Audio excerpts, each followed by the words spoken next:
देखो बेटा, ये मैंने एक्सरसाइज 8 पॉइंट बने एनसीईआरटी की, और उसका मैंने एक क्वेश्चन नोट किया आप लोग। क्वेश्चन नंबर 1 है ये। इसमें दिया है triangle in triangle A B C right angle at B. देखो राइट एंगल एट बी का मतलब ये है कि यानी एंगल बी जो होगा वो क्या होगा, 90 का होगा। ए बी दिया 24 सेंटीमीटर, बी सी दिया 7 सेंटीमीटर। डिटरमाइन करना है, डिटरमाइन मतलब ये फाइंड करनी है value sign A cos A और साइन सी कॉस सी। ठीक है, तो ट्रिग्नोमेट्री रेशियो के बारे में मैंने बताया थोड़ी देर पहले ही। ठीक, तो उसी को एक बार देख लेते हैं। मैंने आपको बताया था पाकिस्तान भूखा प्यासा, हिंदुस्तान हरा भरा। तो यहाँ साइन होता है, यहाँ कॉस होता है, यहाँ टेन होता है, नीचे कॉट सेक कोसेक होती है।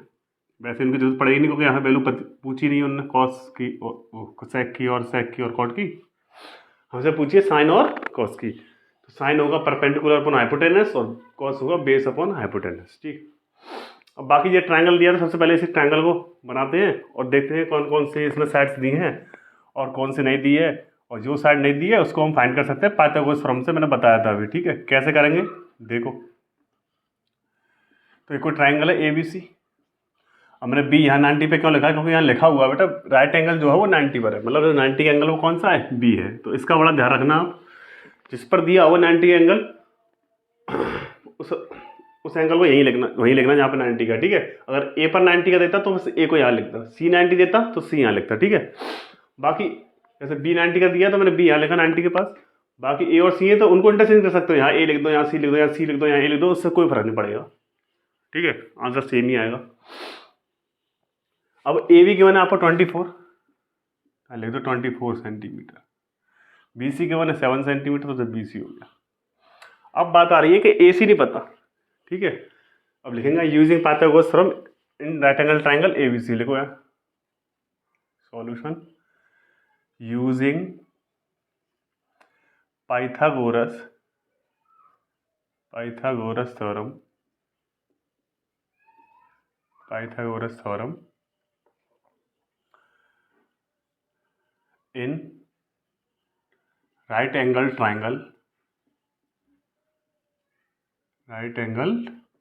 ट्राइंगल ए बी सी।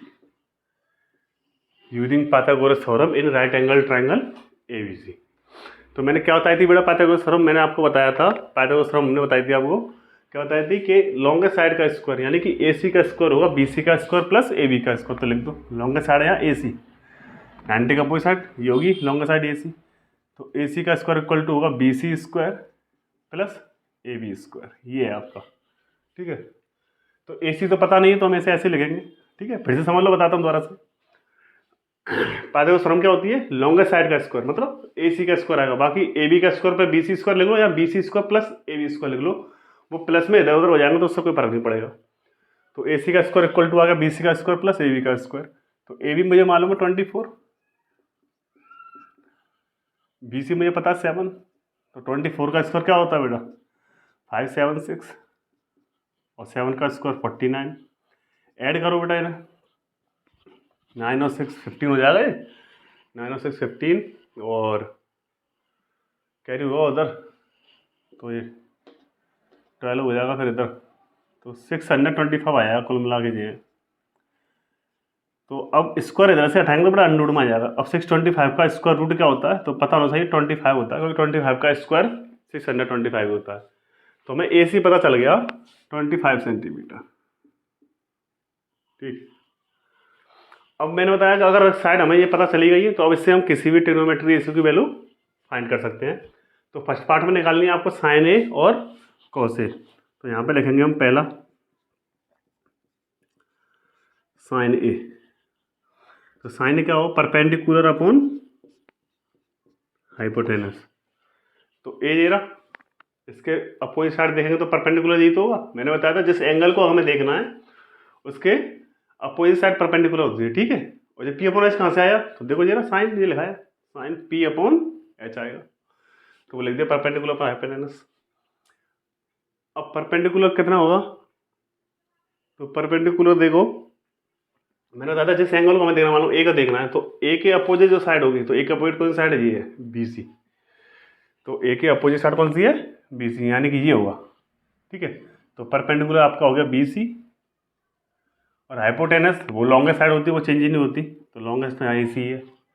ठीक है, तो परपेंडिकुलर अपना हाइपोटेनस यानी कि BC की वैल्यू 7 और हाइपोटेनस तो 25 है ये, तो 7/25 आ गया। ठीक है, साइन A की वैल्यू। अब इसी से हमें कॉस A की वैल्यू और पूछ रहा है, तो कॉस क्या देखो, उधर देखो, कॉस आपका लिखा है यहाँ पे क्या, B/H, तो यहाँ लिख लेंगे हम B/H, यानी बेस अपॉन हाइपोटेनस। तो हाइपोटेनस तो बड़ा फिक्स है, मैंने बताया था, तो इसको AC लिख दो। बात आ रही है बेस की, तो A के लिए परपेंडिकुलर ये था, तो बचा बेस का, जी बचा हुआ बेस तो यही हुआ, ये तो हो नहीं सकता, ये तो हाइपोटेनस है, तो ये परपेंडिकुलर और ये बेस है एंगल A के लिए।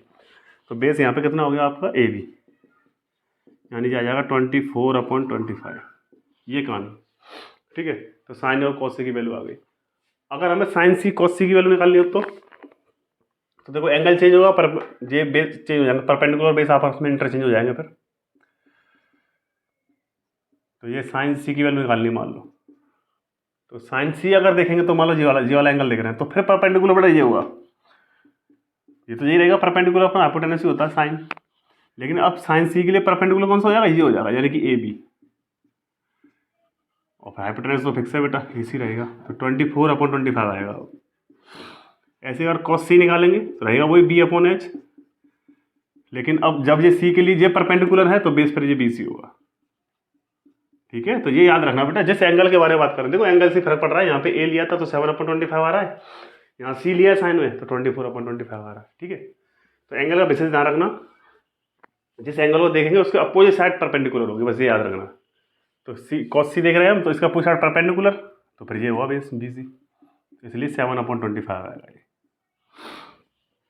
ठीक है, तो इस क्वेश्चन में साइन और कॉस की पूछी थी हमसे वैल्यू पूछी थी, साइन और कॉस की खाली।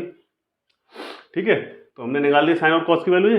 अगर हमसे टेन की, कोसेक की, सेक की, कॉट की, किसी की पूछता है तो आराम से यहाँ से बस वैल्यू रखते जाओ। टेन पूछता है तो P/V देख लो, P/V कौन सा। ठीक है, टेन A पूछ रहा है तो परपेंडिकुलर ये होगा, टेन C पूछ रहा है तो परपेंडिकुलर ये होगा। ठीक है, तो आराम से मतलब क्या, जितने भी ट्रिग्नोमेट्री फंक्शन है उन सबकी वैल्यू आराम से फाइंड कर सकते हैं। ठीक है, तो यहाँ तो केवल यही दोनों पूछे थे, वो हो गए। तो इस तरीके से और भी क्वेश्चन होंगे उनको आप आसानी से सॉल्व कर सकते हो। वैसे मैं कराता हूँ, अभी नेक्स्ट क्वेश्चन देखते हैं, सेकंड क्वेश्चन।